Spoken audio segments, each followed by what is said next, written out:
গুম হওয়া মানুষের মামলাগুলো দ্রুত সমাধানের আশ্বাস দিয়েছেন আইন উপদেষ্টা আসিফ নজরুল।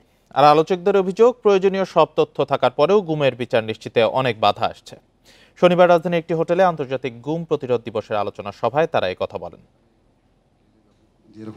শনিবার রাজধানীর একটি হোটেলে গুম সংক্রান্ত কমিশন ও জাতিসংঘের মানবাধিকার হাই কমিশনের এই আয়োজন।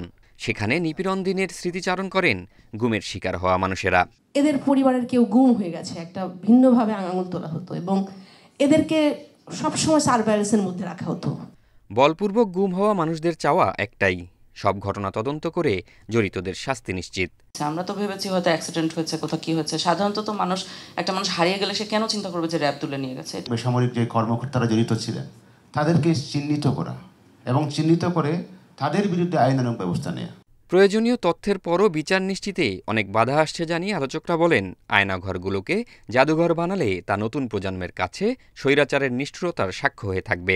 সভ্যতা জাতির সত্তাকে রক্ষা করতে হলে অপরাধের বিচার নিশ্চিত করতেই হবে।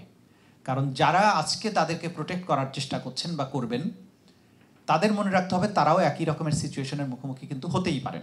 এভিডেন্সগুলো থাকার পরেও অনেক বাধা থাকে, যে বাধার সঙ্গে সংগ্রাম করতে হচ্ছে। গুম কমিশন অসাধারণ কাজ করেছে, 2টা রিপোর্ট দিয়েছে, 3য় রিপোর্টের অপেক্ষায় আছি।